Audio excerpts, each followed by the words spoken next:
Welcome to the Docketing Excellence Webinar Series. Welcome to the Docketing Excellence Webinar Series, which is sponsored by Black Hills IP and the SLW Institute.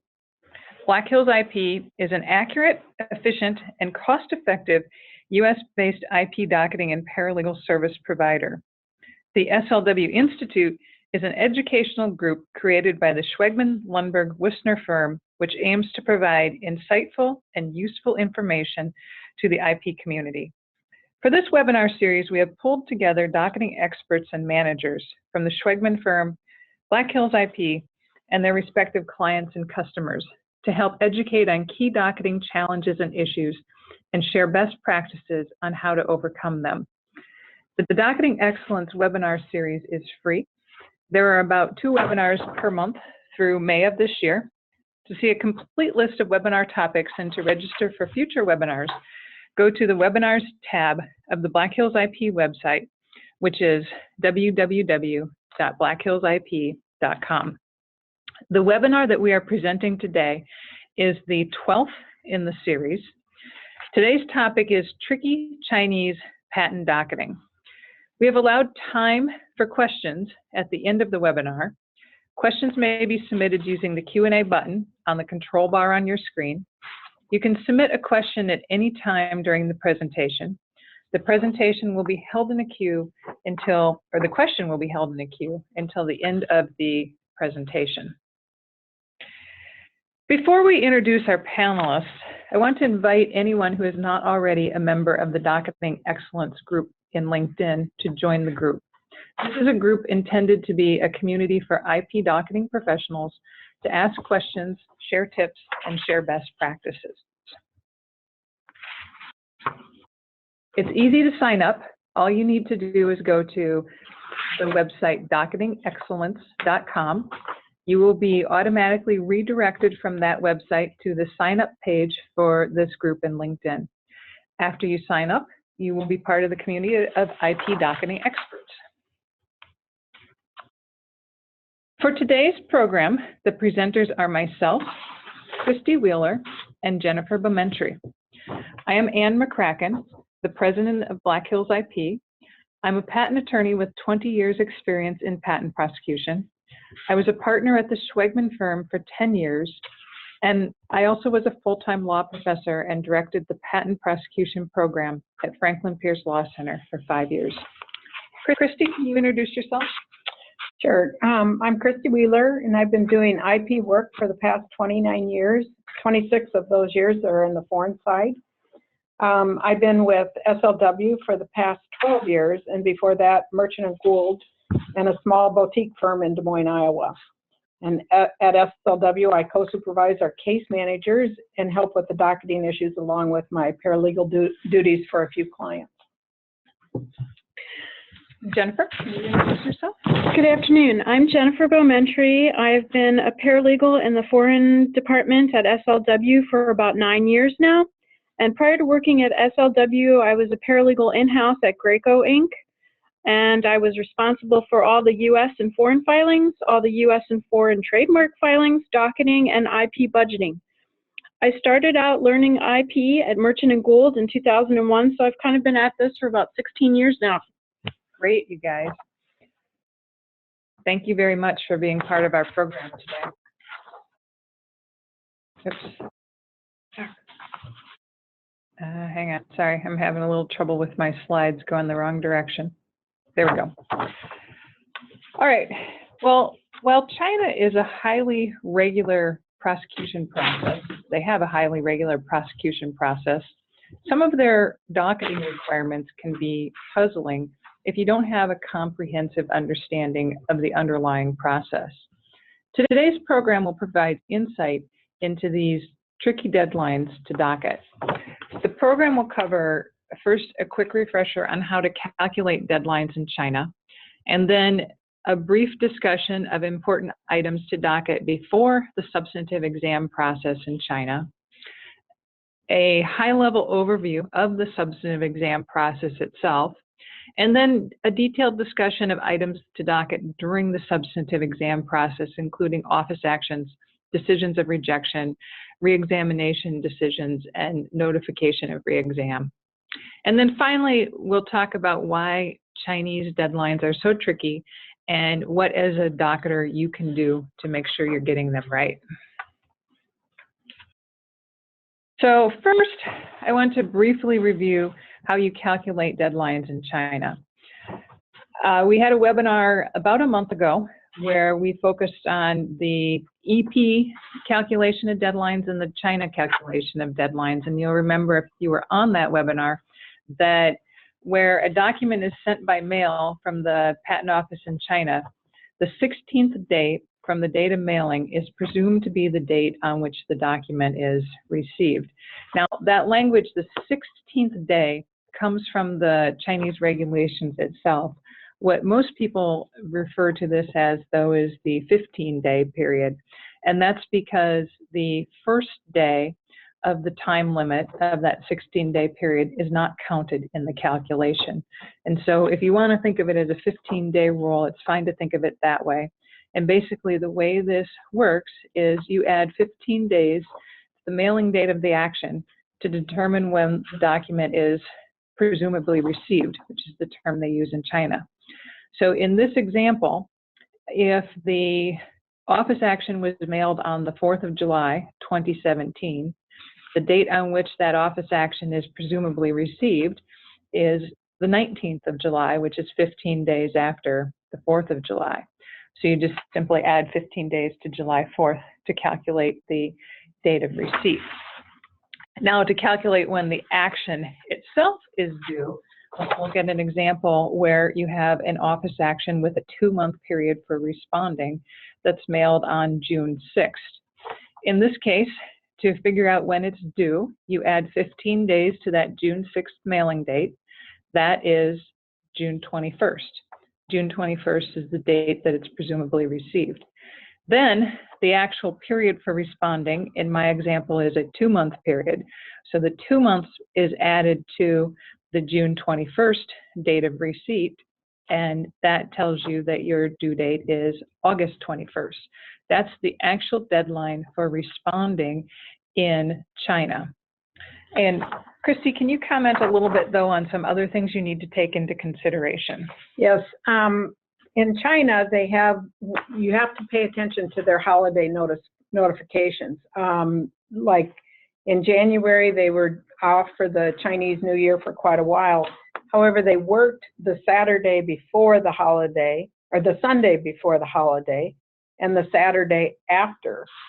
And so those weekend working dates, the deadlines are not rolled to the next Monday. So you really need to pay attention if your date is on a weekend and it's a holiday. You know, be aware that those dates do not roll over to Monday.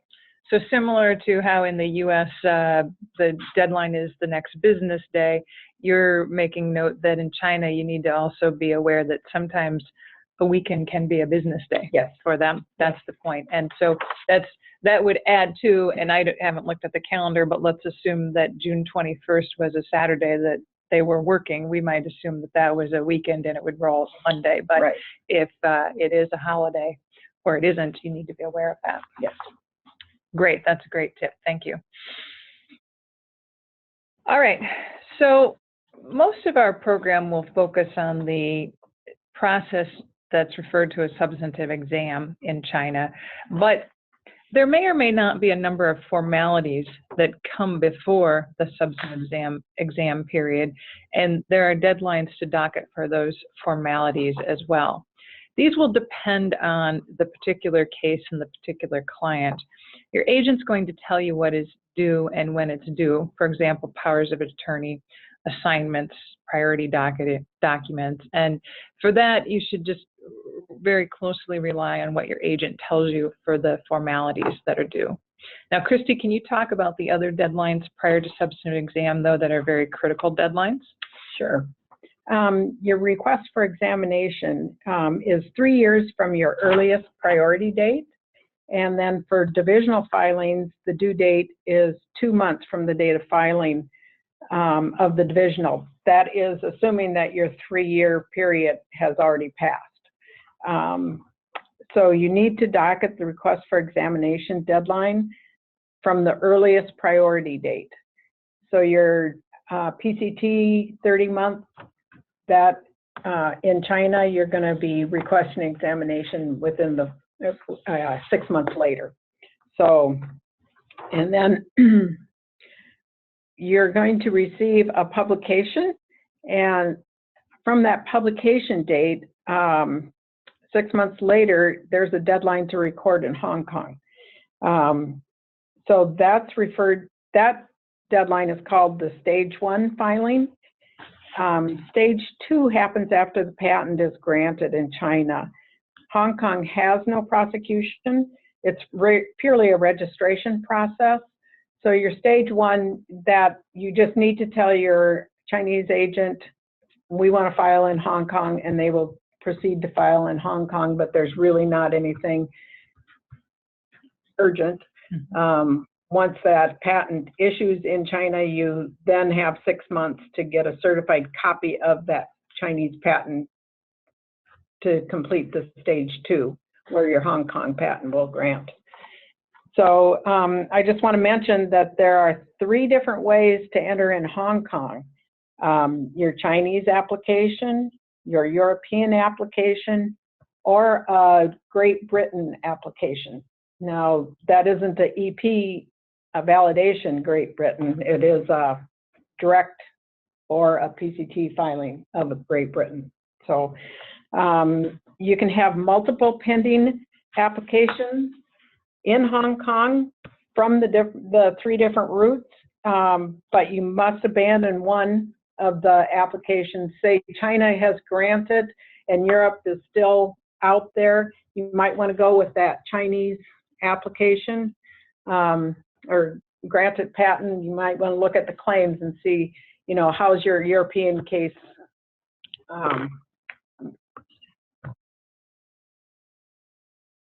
Proceeding.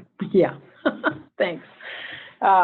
So, but you can't have 2 Hong Kong patents. You just need to figure out which patent is going to grant it first, or what your claims are like, and go with that, and then abandon the other. And one thing that you should kind of be aware of is that most of your agents will not follow up on Hong Kong deadlines. They'll report them out to you, but they're not going to ask you if you're going to file in Hong Kong. Oh, that's a good tip. So you won't be getting those reminders up until the final date. Right. So that's when you definitely, if you want it, need to track it. Right. So the third thing you also need to docket prior to substantive examination is you'll get a notice that you are entering into substantive examination. And the deadline for voluntary amendments are 3 months after the notice of entry. And you're going to look at your amendments, what your other case is doing, add claims if you can, or if you feel like a divisional might be in order, or maybe a divisional in the US has been filed. You might want to add those claims. China does not have rolling divisional applications. Okay. Yeah, serial.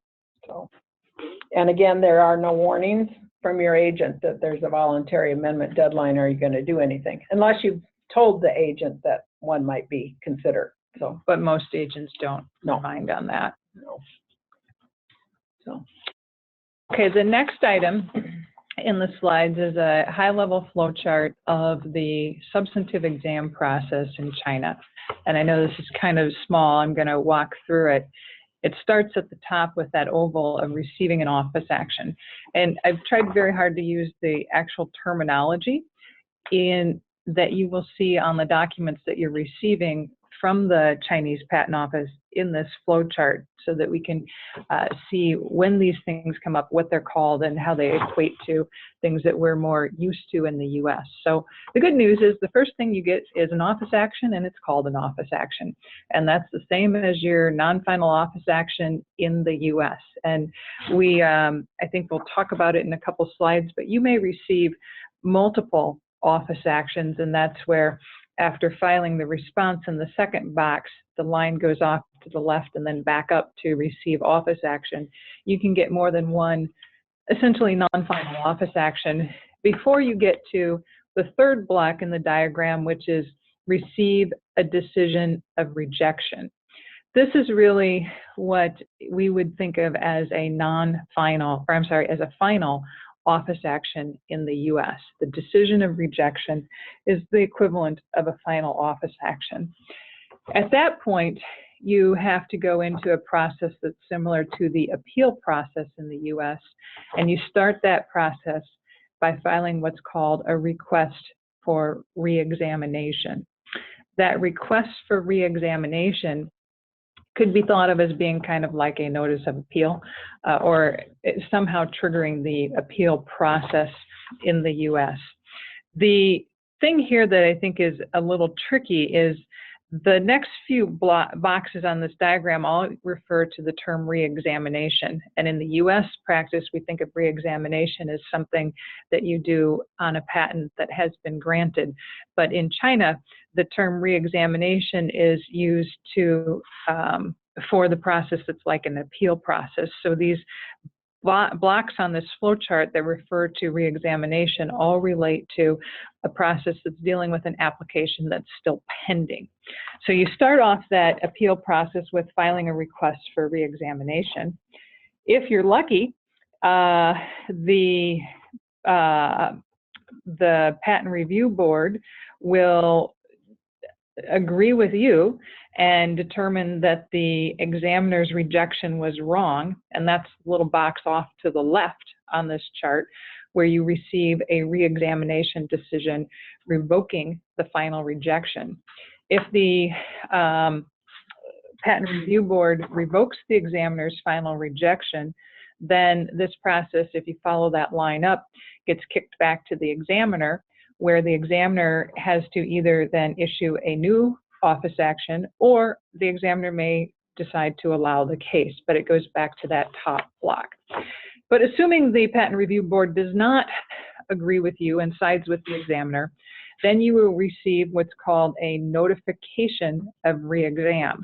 And that's basically got the analysis of the Patent Review Board, which is a board of 3 senior examiners, and it does not include the original examiner on the case. So it's 3 independent examiners who haven't looked at this case that are now looking at the rejections and giving you their analysis. You have the opportunity to file amendments and arguments, and then at that point you will receive a decision of re-exam that is maintaining the examiner's final rejection. You can think of that as being like the final decision on an appeal in the US process. And if you're dissatisfied with that, at that point, your remedy is to either file a divisional or go into the court system and take the appeal to the court, similar to the way you would appeal a board decision at the USPTO to the CAFC. So that's a very high-level view of the process. Now we're going to go into more detail and particularly focus on what needs to be docketed at the various steps in the substantive exam process. So Jennifer, can you start us off with a discussion of how to docket Chinese office actions? Well, you will receive an official action from the Chinese agent, and it is equivalent to a U.S. non-final office action. The first office action that you would receive would normally carry a response period of 4 months. Second and subsequent office actions usually have a 2-month response period of time, and the 15-day mailing period does apply. For extensions of time, there is a one-time request for an extension. The extension can be a 1-month or 2-month period. Okay. And right now, I actually have some cases where I've received 4 and 5 office actions, and I still haven't achieved allowance in that application. Oh. And there are, usually as you get further into the process of prosecution with the Chinese examiner, you will occasionally see a communication come through that talks about a telephonic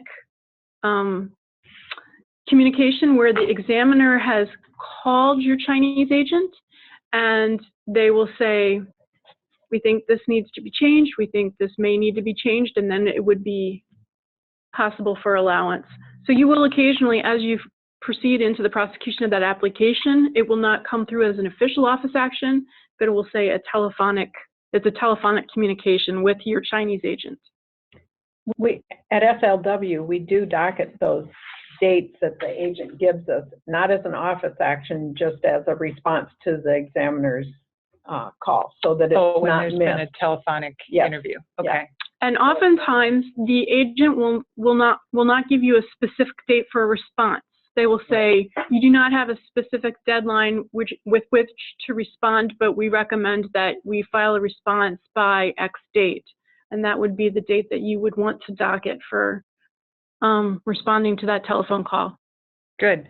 Well, that's a great tip. And then, Jennifer, you commented about the fact that there's a different response deadline for the first office action versus subsequent office actions. And I think that's one thing that makes docketing Chinese office actions a little bit tricky, is making sure you're aware, is this the first one or a subsequent one, as well as the way the extensions are applied, where you can request an extension once, but if you pick a 1 month extension, you can't then go back and get another 1 month extension. So Right. again, the way you track and docket those extensions of time, because the way they are allowed in China, can be a little bit tricky from the standpoint of docketing as well.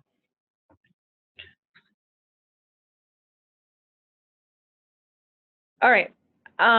Throughout the program, I've pulled some language from actual agent letters to see how this comes through, because another thing that makes docketing in China, or docketing Chinese cases, tricky is the way the agents present the information to us. And in particular, the Chinese agents are often inconsistent with the deadline that they put in their report out letters. So I'm going to show you several examples of this as we go through the program. And in particular, this example A and the next one, example B, show that the agents are inconsistent regarding whether they give you the actual deadline or some other deadline that's not the official deadline. So this slide has language that's a direct quote from a Chinese agent's report out letter on a first office action. And remember from the last slide, that is docketed with a 15-day mailing period and then a 4-month period for responding, and the deadline is extendable. But if you didn't know that and you only had this letter to go on, would it tell you what you need? In this case, the agent letter has the actual mailing date in the text, January 5th, so that's helpful. And it has the actual deadline for responding, May 20th.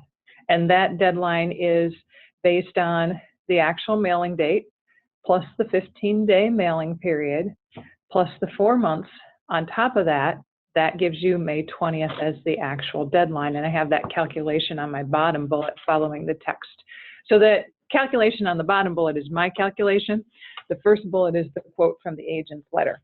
And the agent letter gives us, in this case, what we need to know to docket this action. So this one is particularly helpful. The next example that I have is language from another agent letter, different agent in this case, but still the same type of action. It's a first action, and this one was mailed on November 4th, 2014. So let's compare it. If you look at the language in that first bullet that comes out of this letter, does the agent give us the actual mailing date? I gave you guys the actual mailing date, but the agent didn't. I had to look at the translated version of the office action to find the mailing date, and that mailing date was November 4th, 2014. But the agent letter did not include it. It just says, please be advised that SIPO has issued a first office action, but they didn't tell us when it issued the office action. So if you're going to do the calculation yourself, this agent hasn't given us the mailing date to start that calculation. Then also note that this letter does not provide the actual deadline for responding, which is May 19th. And that calculation is in my bottom bullet. The actual mailing date, November 4th, 2014, plus 15 days becomes November 19th, 2014. Then you add 4 months to that. Your actual due date in the Chinese Patent Office is March 19th. But what date did they give us? If you look at the date that they give us, the text says the deadline for filing a response to the office action is March 17th. So they bumped it up a couple of days. Now, that's a bad thing, but just you need to be aware that depending on what agent you're using and what information they give you, sometimes the date in the letter that you're looking at is the actual true deadline for responding in the Chinese Patent Office, and sometimes it's not. The agents are inconsistent. And I've looked at a lot of letters like this. This example bumped up the deadline by 2 days. Sometimes they bump it up by 3 or 4 or even more days. So inconsistencies in the information you're getting in the agent letter regarding the due date can make Chinese deadlines very tricky to docket if you don't know how to calculate them yourself. All right, Jennifer, can you now talk about the decision of rejection? So you may have gone back and forth with the Chinese examiner 4 or 5 times, and you will receive a letter from the Chinese agent that says, we are very sorry, the examiner has finally rejected this application. You receive a decision of rejection, and it's equivalent to a U.S. final office action. And it would typically follow a response to an office action. So how do we docket this? We have a docketed deadline to file the response or the request for reexamination, and this is due 3 months from the decision of rejection. It does include a 15-day mailing period, and the deadline to file the request for reexamination is not extendable. You will not want to miss the deadline. Yeah, that's a serious one. Now, let's take a look at some agent language related to this deadline. I have 2 examples again. The first one, example C, is from an agent letter regarding a decision of rejection mailed March 11th, 2014. And again, remember what Jennifer just told us. The period for responding is 3 months.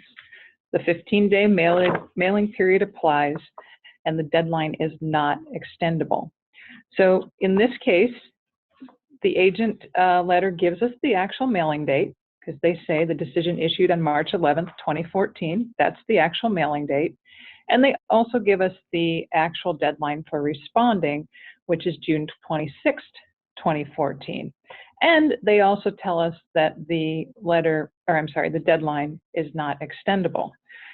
So this is all good, but notice that this language from this agent's letter doesn't tell you that they've already included the 15-day mailing period in the calculation.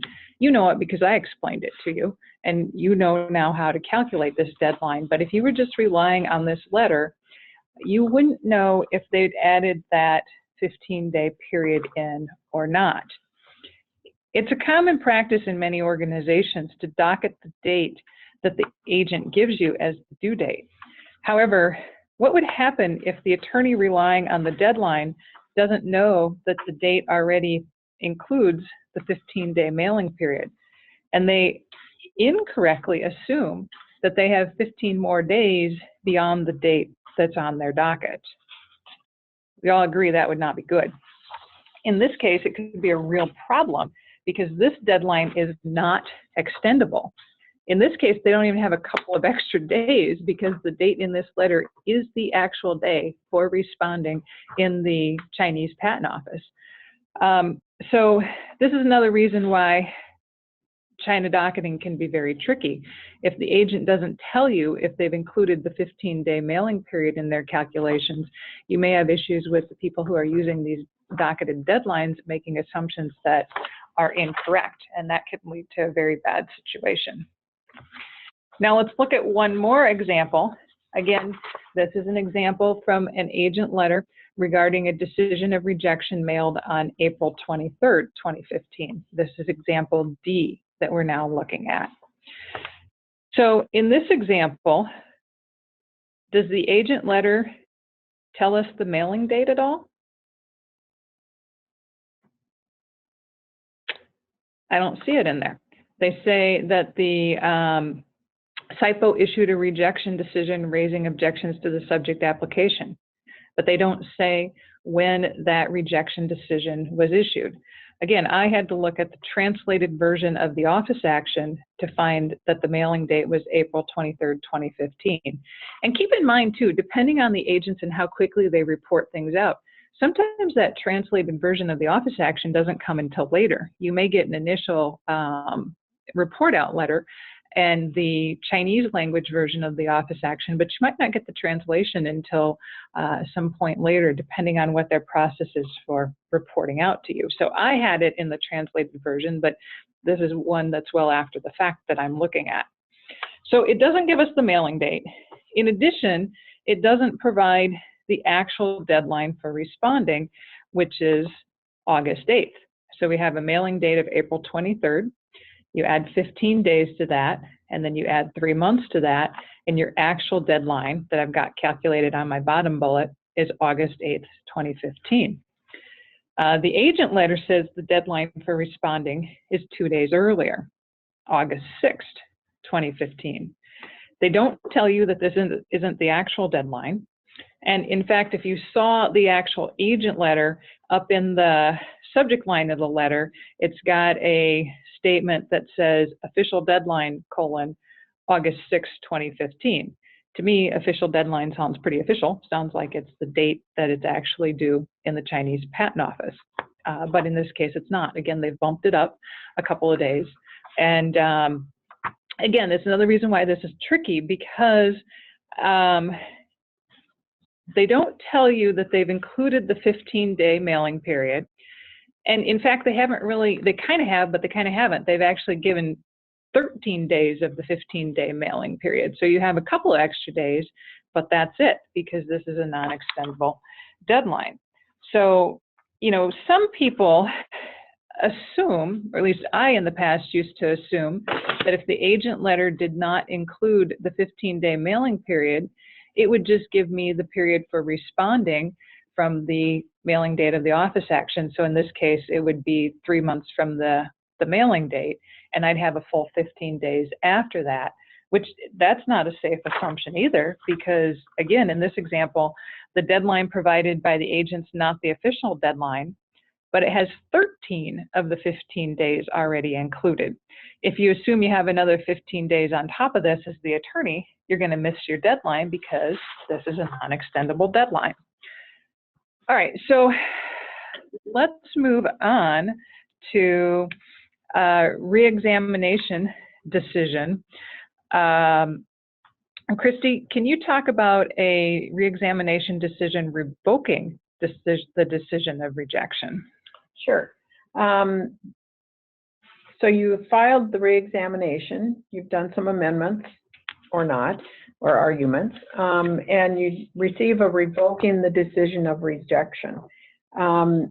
You're going to get a notification that from the agent and SIPO that the Patent Review Board has sent the application back to the original examiner. And again, the examiner may do another office action and continue the prosecution, or they may decide to that it is allowed. So you'd have a notice of allowance. There are no deadlines for the applicant at this point.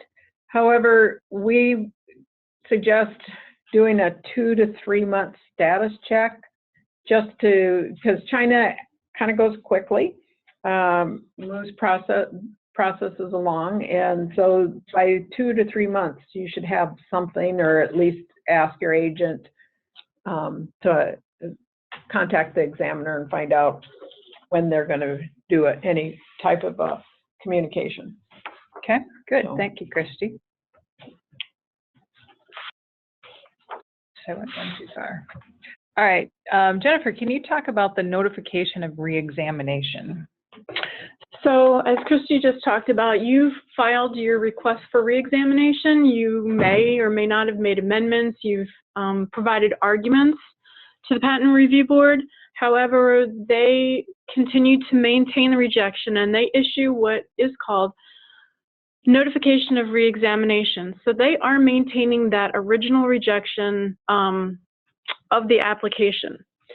And it's equivalent to the appeal process in the US. So how do we docket this? The period for response is 1 month. The 15-day mailing period does apply, and there is the opportunity to obtain an extension of time.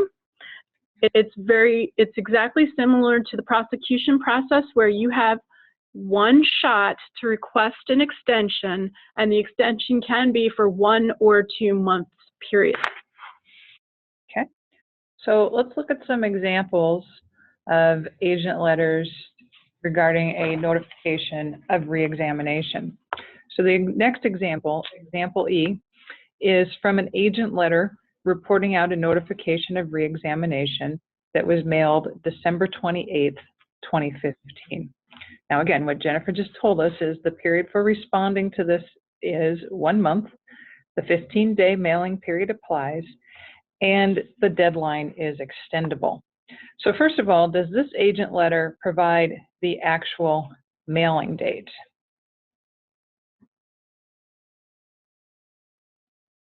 I'd say it does.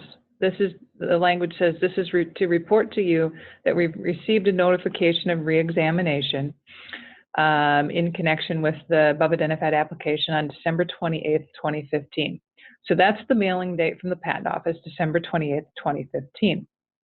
And in fact, they've also included the actual deadline for responding, which is February 12th, 2016. So that calculation down on my bottom bullet is mailing date, December 28th, 2015, plus 15 days, plus 1 month is February 12th, 2016. That's the date that they've given us. So they have given us the actual date for responding. Not only that, they've also told us that they've included the 15-day mailing period. Now, they didn't put it in bold in their letter, I did in my text, but they did have that language in their letter exactly as I've shown it, which says includes the 15-day, they call it a grace period, the 15-day grace period for post. So this is a good agent letter in terms of it tells us what we need to know for docketing. It informs us what the mailing date is, what the due date is, and that and how they've calculated it, meaning they've included the 15-day period. So for a docketer, it tells you what you need to know. In addition, for the attorney who's working on this case, the attorney is going to read this agent letter, and they'll also know that the deadline that's appearing on their docket is inclusive of that 15-day period, because it says it right there in the agent letter that they're working from. So the attorney is not going to make any incorrect assumptions about potentially having additional time in this case. So that's a good letter. Let's take a look at one more. This is example F. It's another agent letter regarding the notification of reexamination. Now, this is another letter where the agent doesn't give us the mailing date at all. Again, I found it from the translated version of the office action, and that mailing date is February 3rd, 2016. But looking at the text of their letter, they don't tell us that. They just say they've received a notification from the Patent Review Board, and that's all they say. They don't tell us when. They also tell us that the deadline for responding is March 16th. Now, the interesting thing here is they say that this includes the 15-day grace period for postal delivery. So they're suggesting to us that they've included the 15-day mailing period in this. But again, it's another example of why China docketing is so tricky, because if you look at this calculation, that March 16th date is not the actual date. They bumped it up a couple days. The actual day is your mailing date, February 3rd, plus 15 days, which would be February 18th, and then you add 1 month, which means your actual deadline is March 18th. But they've indicated that March 16th is the deadline for responding, and that deadline includes the 15-day grace period. But in fact, it's a little bit earlier. But we only know that because now we know how to docket the Chinese deadlines. But if you didn't know that, you would not know that that was a couple days earlier. Okay, Christy, can you talk about the decision of reexamination where they maintain the decision of rejection? Yes. The Chinese decision of reexamination, maintaining the decision of rejection, typically follows the arguments and amendments that we filed with the reexamination communication. And the things that you have to docket is the deadline to file a divisional and file an appeal in the Intellectual Property Court of Beijing. Now, that appeal is a lawsuit. And so I just want to make sure that everybody understands that appeal in China means lawsuit. So don't get them confused with U.S. prosecution or some other countries. The due date is 3 months from the date of receipt of the notification. And again, the 15-day mailing period applies. These extensions are not, or these dates are not extendable. The warning on these deadlines is the chance of a success in an administrative suit are slim, and that unless there is a clear procedure error in the decision. And it's also very expensive. I've been checking, we normally get a cost estimate for our clients, and they're between $15,000 and $30,000. Wow. And statistics say that overall, only 5% is a success rate. So an example of the lawsuit, the divisional and appeal have the same deadline.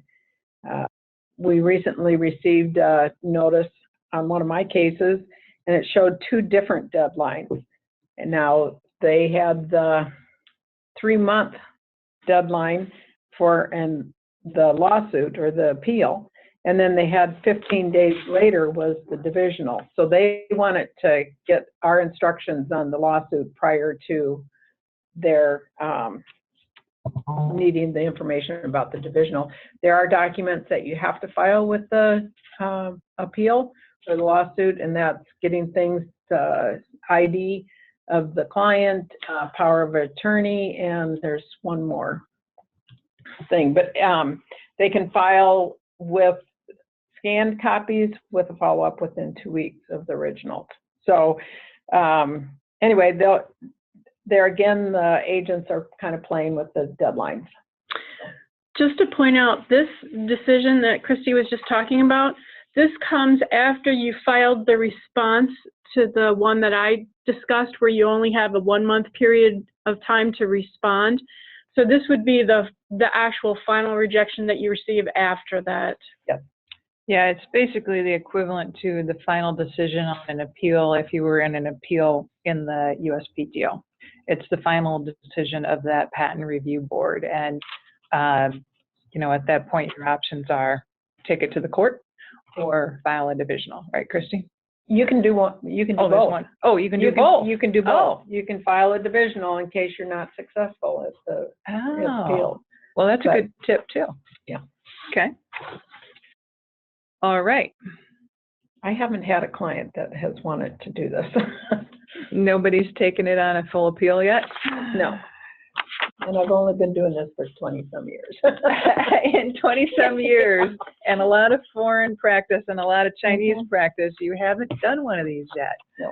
So I guess that tells you how common they are and what the likelihood of success is. Yeah.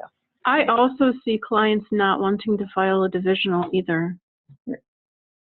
I have had some divisionals. So. All right, I now have a quick poll. I'd like everybody to answer the 2 questions in front of you because I want to see how well you guys are doing. Remember, I used to be a law professor, so I can't resist the opportunity when I have a chance to do a little teaching. So the first question is, what is the first office action in China called? The second question is, what is the final office action in China called? If you can just make your selections on that, and in a couple of slides we'll give the results, and hopefully everybody has been listening and has learned a lot from Christy and Jennifer as they've been going through the different aspects of the Chinese substantive exam process.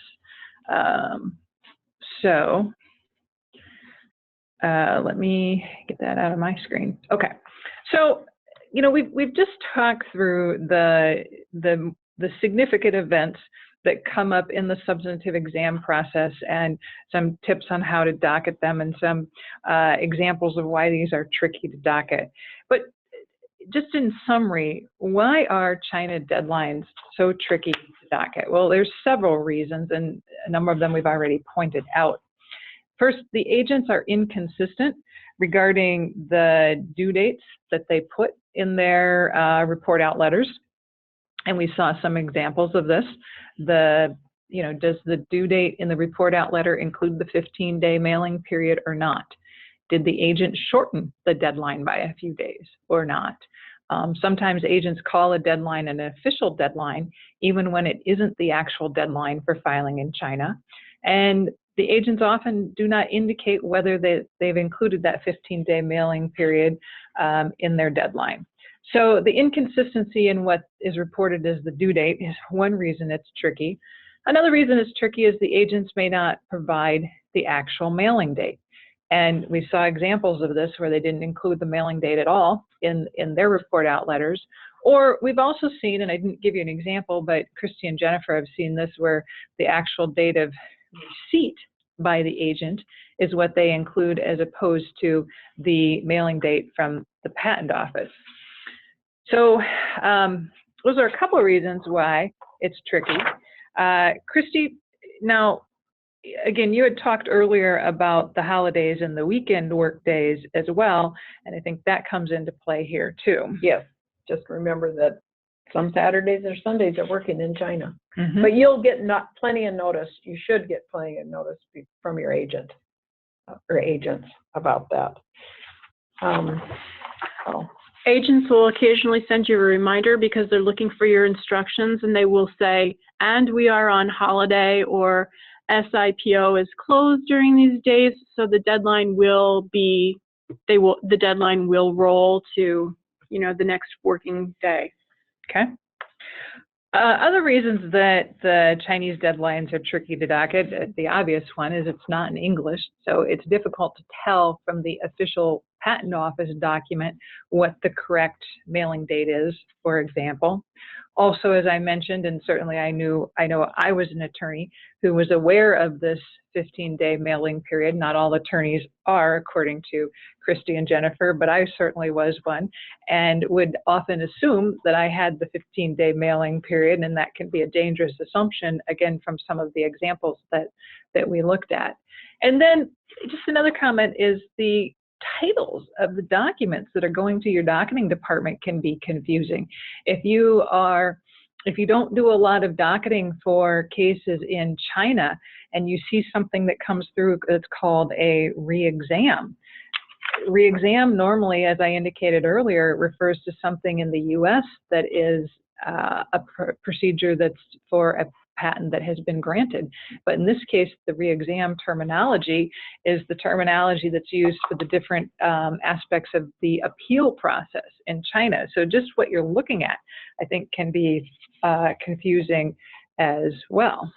And often they use re-examination multiple times in the process. You have to kind of go back to your flow chart and figure out, where am I in this process? Yeah. To figure out, am I filing a response? Am I receiving a decision from the PRB? So it's kind of, you really have to read critically as a docketer to figure out where you are. Yep, so the whole process is confusing. And then if your organization, whether it's a law firm or a company, does a lot of work in China, has a lot of Chinese cases, you probably are dealing with multiple Chinese law firms. And I'm assuming, Christy and Jennifer, you guys deal with more than one Chinese agent, more than one Chinese law firm, right? Oh, yeah. So these differences that we've seen in how agents handle things, that might vary from agent letter to agent letter. if you are working with more than one agent as well. So again, the whole thing is complicated. All right, let me take a look at what we got for the poll results. You guys are doing pretty well, actually. So the first question, what is the first office action called in China? 6% of respondents said that it was a notification of reasons for refusal. 63% said it's an office action. That's correct. 24% said notification of reasons for rejection, and 11% said all of the above. The correct answer is the first office action in China is referred to as an office action, and the majority of people listening got that right, so good job. Now let's see the second one. Actually, I thought this was the harder one, and people did even better on this one. What is the final office action called in China?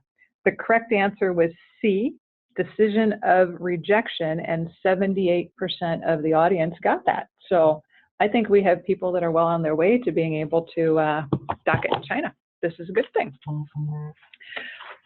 All right, so knowing that this is tricky, knowing there's all these various pitfalls, what do you do? How do you deal with this? Well, the first thing is to make sure that you or your docketing team understands how deadlines are calculated in China. And I can't emphasize that enough, because if you understand what the deadline is supposed to be, then you can understand what you're looking at when you have an agent letter that may not give you everything that you want.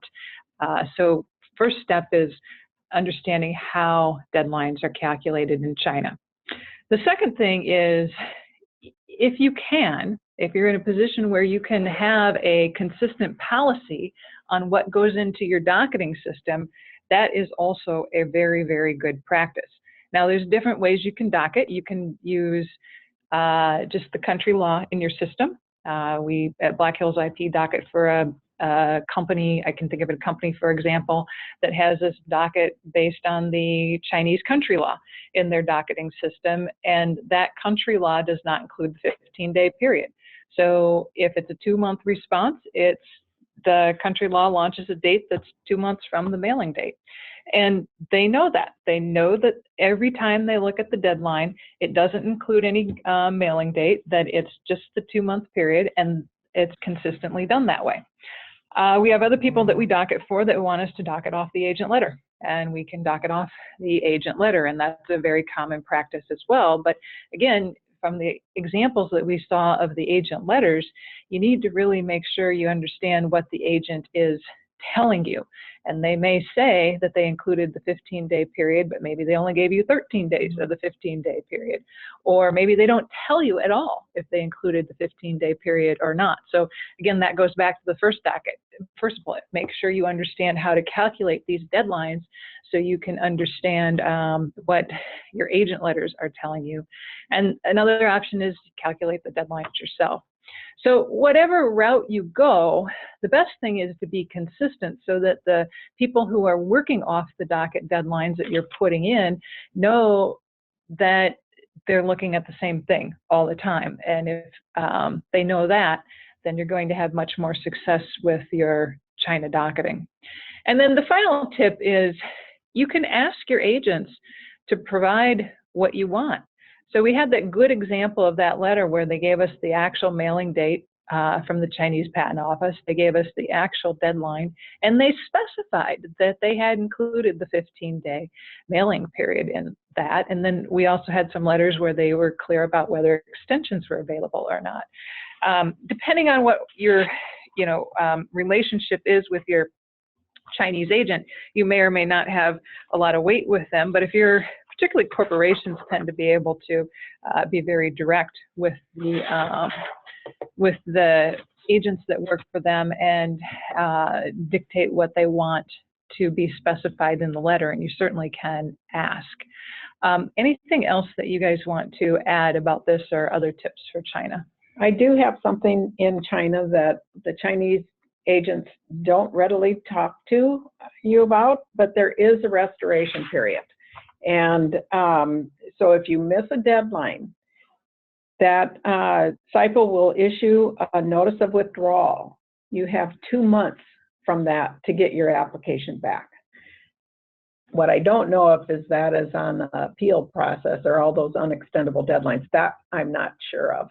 What I've used it on before is more or less the formal documents when we haven't been able to get an assignment correct. I think you can use it also when you've missed an exam deadline, request for exam deadline, or a response to a normal office action. Yeah. So it's out there. I wouldn't rely on it. Okay. All right. Those are very good tips. Let me move us on. All right. So I just want to remind you that you can submit questions using the Q&A button, and we have some questions in the queue here. I know we've gone a little bit longer on the program today, but we will take some of the questions if you can stay on the line. And then also, if you have questions regarding Black Hills IP services or processes, please contact our Vice President of Sales, Jim Brophy. His contact information is on the slide there. We have one person who's asked for the website for where the slides will be available, and not immediately after the program, but soon after the program, we'll have the audio recording and our slides available under the webinars tab at www.blackhillsip.com. Next question is, if I correspond with a foreign agent regarding the mailing rule, would they likely identify it as the 15-day or the 16-day rule? And I would say they will likely identify it as the 15-day rule. In practice, that's what I see in the correspondence. But when you look at the actual text of the rule, if you went out and look at the Chinese regulations, it talks about 16 days, but the first day not being calculated or included in the calculation. But in practice, the terminology most people use and what the agents refer to, and we saw some examples of it, is the 15-day rule. So I would use the 15-day rule in your correspondence with your agents, Tara. Okay.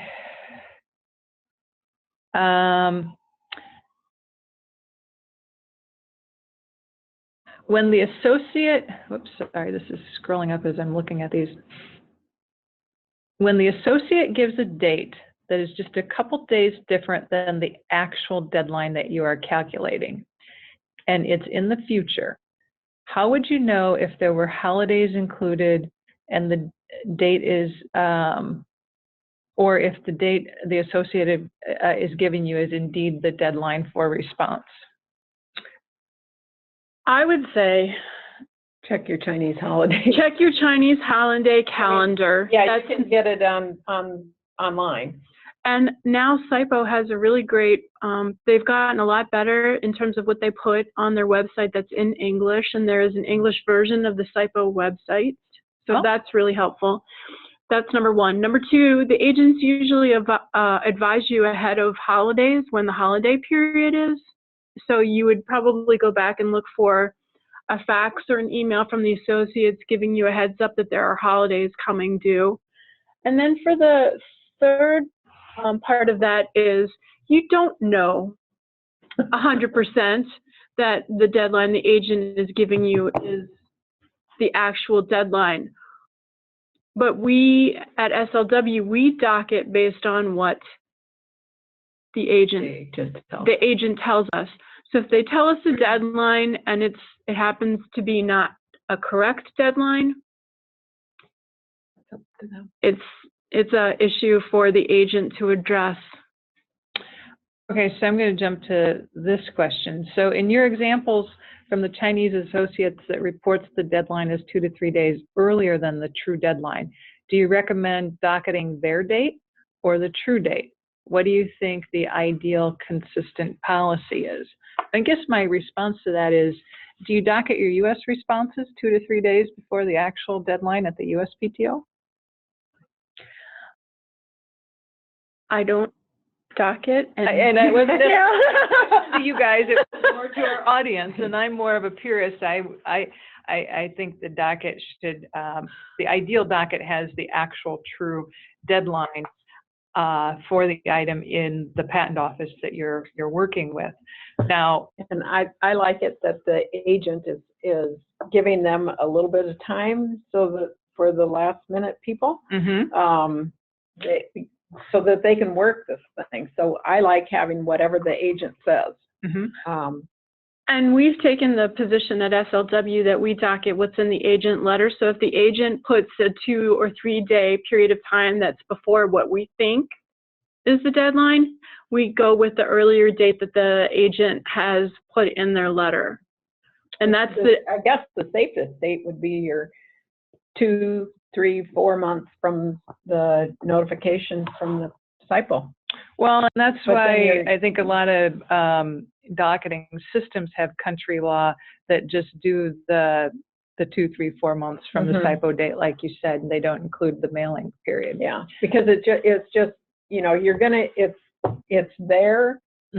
Hopefully you can get your instructions, and then the agent has 15 days. Okay.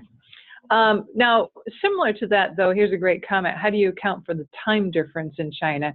If the due date is on the 10th and you have to submit to the foreign associate at least 1 day prior, obviously, because otherwise you miss the date because of the time differences. And so there are some organizations I know that will docket the date 1 day earlier because of the time difference. But at Schwegman, I think you guys docket the due date or the agent letter date, and then just know you have to send instructions. Yeah, our docketing team asks us the day before the due date if it is not clear from our system, you know, is this done?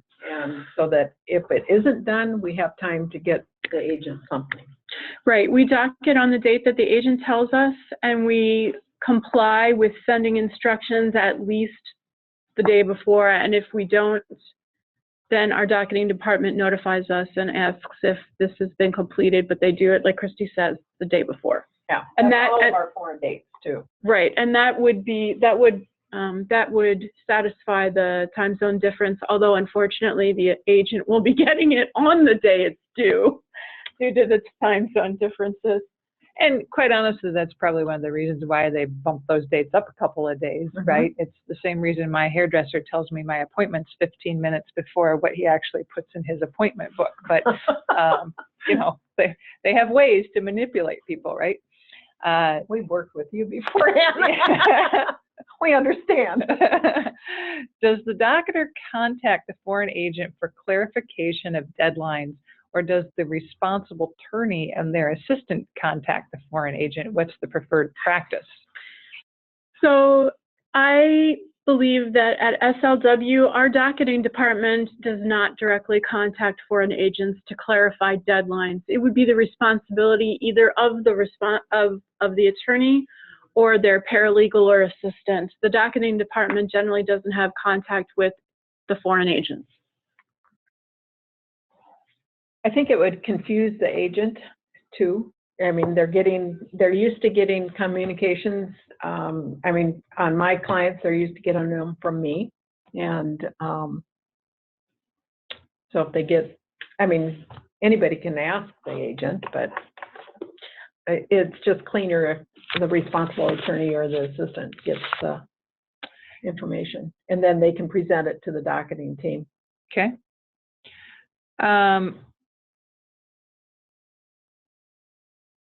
Okay, just looking at some of the other questions we have here. Okay. I've never seen a case where the foreign agent indicated a grace period was available on the appeal deadline. How can you confirm that that is accurate? 15 days? Yeah. You got a foreign agent letter sitting right there, Christy? I don't. You put it into your presentation slides in the example. Not on. That was the one example I didn't pull text from, though. I looked at some of those, and we looked at some of them when we were prepping.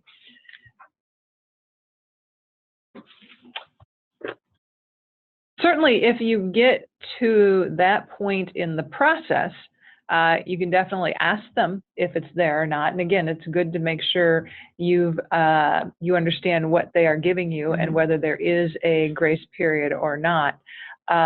A lot of these cases don't go that far. I looked at a number of file histories preparing for this program, and I think there's 2 of them that went that far to get to the point where they had that type of deadline in it. And I thought that they had it from what I saw. But certainly I would, if they don't have it, but you're unsure if there is or isn't one, contact them and ask them about it.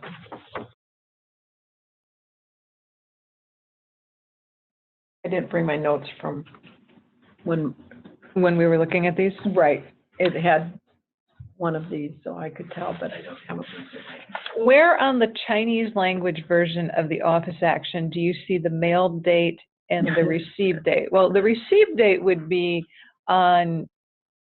vary by some agents stamp it on there. Yeah. If they have that kind of a practice. Some agents will will have a stamp, and you will see a date received, and it'll have usually their firm name. They will usually put that in the, I think usually the lower right-hand corner. And then the actual mail date, if it's in, I think that's in the upper right-hand corner, but you really can't read it because it's in Chinese characters. Right. Right. Unless you have a translation, which is why it's harder, because other things are up on that right-hand side as well. Right. And there are other dates in the Chinese office action too. And again, unless you can read Chinese, it's hard to know that you're looking at the actual correct dates. From your presentation, it seems that this rule applies, meaning the 15-day mail rule, applies to all timeline entries on your substantive examination process slide. Please confirm. And certainly on the slides where we broke it out and said the response period is this many days and the 15-day mail period applies, we looked at examples to confirm that. Now, there may be ones where there may be other things in the process that don't, but certainly these key dates that we looked at, the 15-day mail rule does apply. Go ahead, Jennifer. I was going to say, the question before that we had about the 15-day rule applying to the appeal deadline, we would need to go back and check our notes. And yeah, I have the letter right in my office. Yeah. Okay. Oh, 15, I don't remember. On the notice of withdrawal, is the 15-day grace available? On the notice of withdrawal. Yeah, my what I was looking at, they just told me it was 2 months. I assume it is, but I don't want to assume, so 2 months would be. This is if you haven't complied with a formality or you've missed some other deadline and you received the notice of withdrawal of the application, the person would like to know, does the 15-day grace period apply for that? And we would have to go back and check to see that that is the case. Substantive exam. Or wait. Well, just or if in you any received a notice of withdrawal. Okay. So we would have to check that, and we can do that and give you, Anne, the information if you want to send it out. Right. Okay. Yep, we can do that.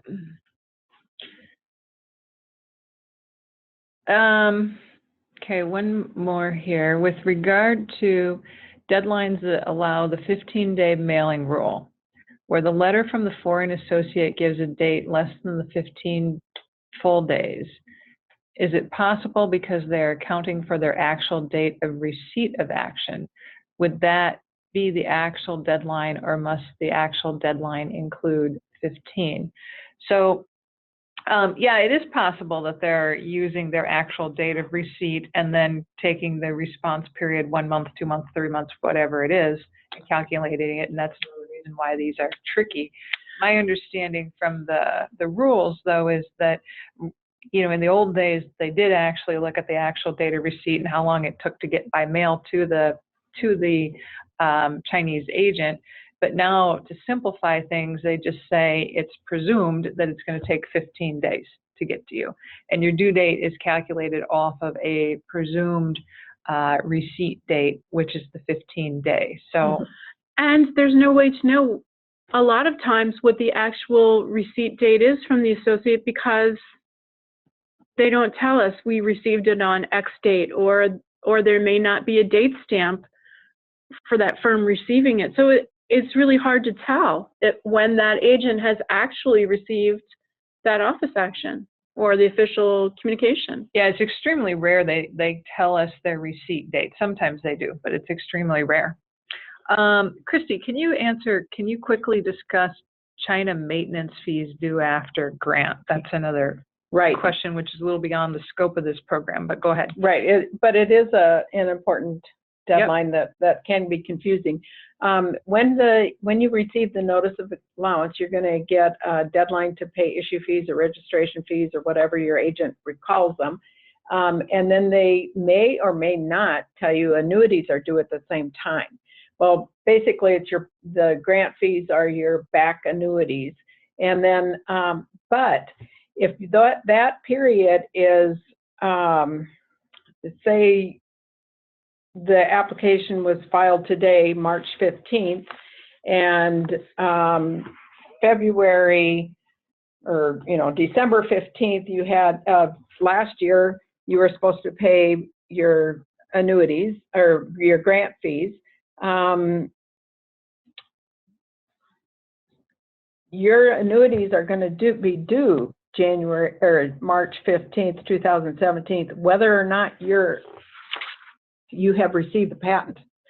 So it's important that when you get the notice of allowance that you also get a annuity date in there as well. I think a lot of people forget to look to see when their actual filing date was, and then say, oh, I'm going to have annuities coming due in a month or two, and I need to deal with those, even though I don't have the actual. A lot of times, if you're using an annuity vendor or an annuity service, they want that patent number. You may not have that patent number at the time that annuity has to be paid. So that's another consideration. So you may just tell your agent to pay all fees that are due, until they receive the patent, and continue to pay them, and specifically talk about annuities. But that is a good point. Sometimes those dates are missed. Okay. And then one last question. If you have to docket an IDS in the U.S. case, do you also calculate the deadline by using the 15-day rule?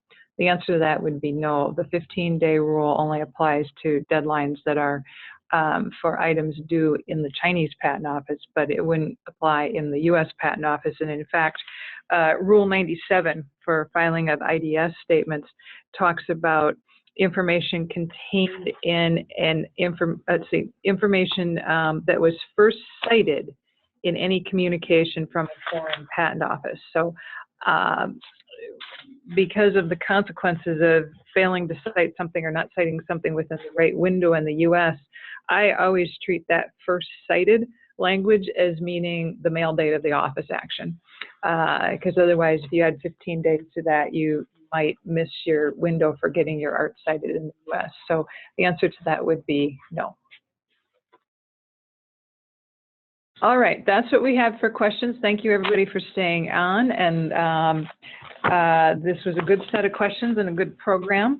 I just want to remind everybody that our next webinar is on March 29th at 1 p.m.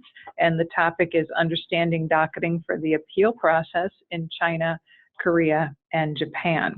To register for this webinar, go to the Black Hills IP website, www.blackhillsip.com. Thank you, everyone, for participating today. We hope you join us for this and other webinars in the Docketing Excellence webinar series, and that if you haven't joined the Docketing Excellence group on LinkedIn, you also do that. Thank you very much.